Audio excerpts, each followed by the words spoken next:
Everyone, आज के इस वीडियो में हम लोग सीनियर क्लर्क कम टाइपिस्ट की जॉब के बारे में डिस्कस करेंगे। ठीक है, इस वीडियो में हम लोग क्या क्या जानेंगे।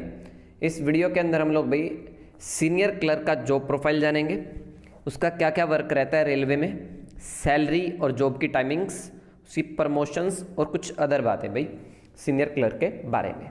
ठीक है भाई, तो हम लोग स्टार्ट करते हैं। देखिए, सबसे पहले हम लोग बात कर लेते हैं जॉब प्रोफाइल की भाई। तो जॉब प्रोफाइल जैसा आपको पता ही है पहले से, ये लेवल 5 की जॉब है और 2800 पे ग्रेड में ये आती है।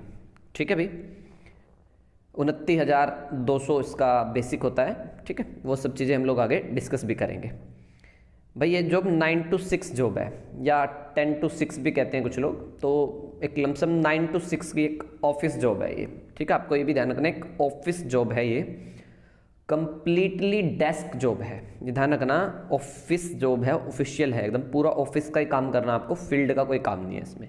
ठीक है, संडे सैटरडे इसमें ऑफ रहता है भाई, संडे भी और सैटरडे भी दोनों ही ऑफ रहते हैं इसमें। ये जॉब की अच्छी खासियत बात है।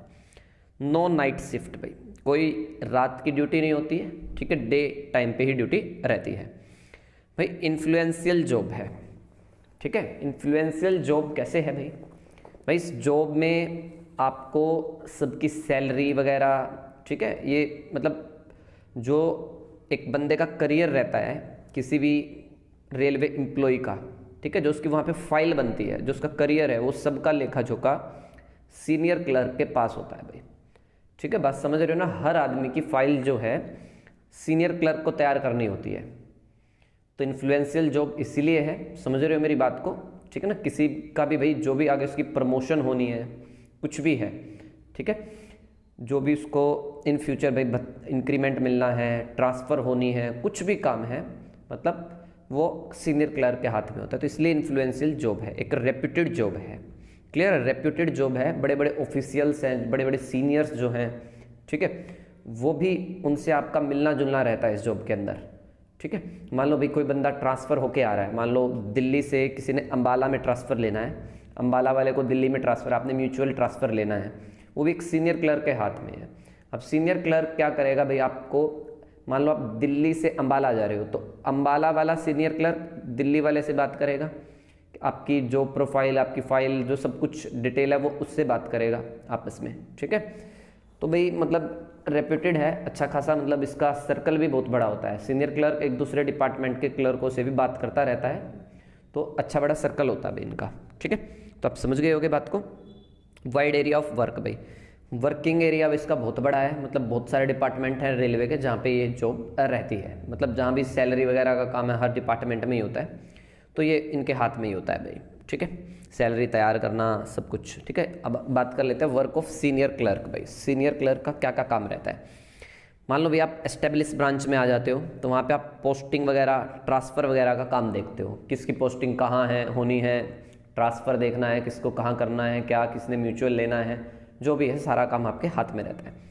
सैलरी का भाई, सैलरी प्रिपरेशन आप करते हो, स्टाफ की रोस्टिंग आप करते हो। रोस्टिंग मतलब किस स्टाफ को क्या काम असाइन करना है, कहाँ कितने बंदे रिक्वायर्ड है, वो सबका मतलब तैयार करना आपके हाथ में होता है।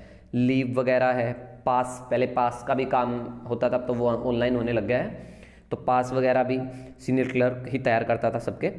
उसके बाद इन वेलफेयर डिपार्टमेंट, वेलफेयर डिपार्टमेंट में भी, वेलफेयर डिपार्टमेंट में कैसे, मतलब कुछ वेलफेयर ऑफिसर्स होते हैं जो वीकली या मंथली जैसे भी है वो विजिट करते हैं किसी भी ऑफिस के अंदर, वहाँ एम्प्लॉयज़ की, रेलवे एम्प्लॉयज़ की क्या क्या प्रॉब्लम है वो सब नोट करते हैं और वो सारा सीनियर क्लर्क को दे देते हैं कि भाई इसकी ये प्रॉब्लम है, इसकी ये प्रॉब्लम है, तो वो सारा काम इसके अंदर आ जाता है वेलफेयर डिपार्टमेंट के अंदर भी। ठीक है, to prepare annual performance report भाई, किसी भी कर्मचारी की, कोई भी रेलवे में एम्प्लॉय है उसकी एनुअल परफॉर्मेंस रिपोर्ट तैयार करता है। इसी रिपोर्ट के आधार पे भाई प्रमोशंस होती हैं, ये ध्यान रखना। सीनियर क्लर्क के हाथ में ये बहुत एक इन्फ्लुएंशियल सा काम है। ठीक है, इसी रिपोर्ट के आधार पे कोई भी बंदा है, ट्रांसफ़र वगैरह है, जो भी है, मतलब प्रमोशन का मेन इश्यू है, प्रमोशन ले पाता है भाई इन फ्यूचर। ठीक है, तो आपको भाई सीनियर क्लर्क के साथ हर इंसान को अपनी बना के रखनी पड़ती है अच्छे से भाई। ठीक है, इसलिए काफ़ी अच्छी रेप्यूटेड जॉब है ये भी।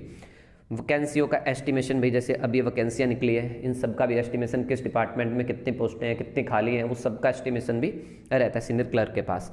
HRD डिपार्टमेंट में भी, ह्यूमन रिसोर्स डेवलपमेंट डिपार्टमेंट में, सब जगह इंजीनियरिंग के जितने भी डिपार्टमेंट है, मैकेनिकल का, इलेक्ट्रिकल का, सिविल का, इलेक्ट्रॉनिक्स एंड कम्युनिकेशन का, सब डिपार्टमेंटों में इनकी ड्यूटी रहती है भाई, ठीक है, वहाँ भी आपकी जॉब लग सकती है। चलिए, और भी कुछ डिपार्टमेंट होंगे तो वहाँ पे जॉब लग जाती है भाई इनकी। अब सैलरी की बात कर लेते हैं। तो सैलरी भाई एज यू नो 29,200 का बेसिक बनता है, ठीक है। अब यहाँ पे DA भाई, DA 38% है।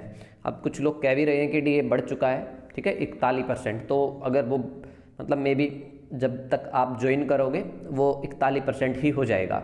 फिलहाल 38% ये चल रहा है, 41 हो भी गया हो तो आप 41 के हिसाब से कैलकुलेशन कर लीजिएगा। 29,200 मैंने बताया आपको भी बेसिक है। DA जो है 29,200 का 38% निकाल लेंगे। अगर 41% हो गया है, अब 3% इंक्रीमेंट की बातें चल रही थी रेलवे के अंदर, तो 3 अगर और बढ़ गया तो 41% निकाल लीजिएगा। तो मैं 38% निकाल लिया, 11,096 रुपये बनता है लमसम, ठीक है। चलिए, उसके बाद है HRA, हाउस रेंट।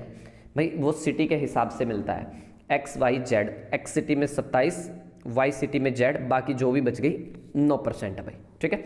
जैसे दिल्ली, मुंबई, जो बड़े बड़े शहर हैं, ठीक है, उनके अंदर 27% होता है ये।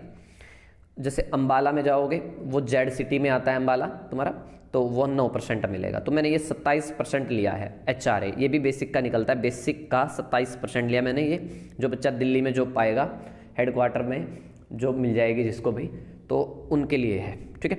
ट्रैवल अलावेंस भी, ट्रैवल अलावेंस ये लगभग 3600 रुपये X सिटी में होता है, और 38% इसका, मतलब इसका DA भी निकालते हैं, इसका DA भी निकालते हैं। 38% है तो 38, 41 है तो 41, 41, 38 जो भी है, 38% निकालेंगे 3600 का, तो जोड़ के दोनों 4968 रुपये, लमसम 5,000 रुपये आपको मिलने वाले हैं ट्रैवल अलावेंस के तौर पे भाई। तो कुल मिला के सैलरी 53,000 बनती है, ठीक है, लगभग 53,000 के आसपास सैलरी हमारी बन जाती है भाई।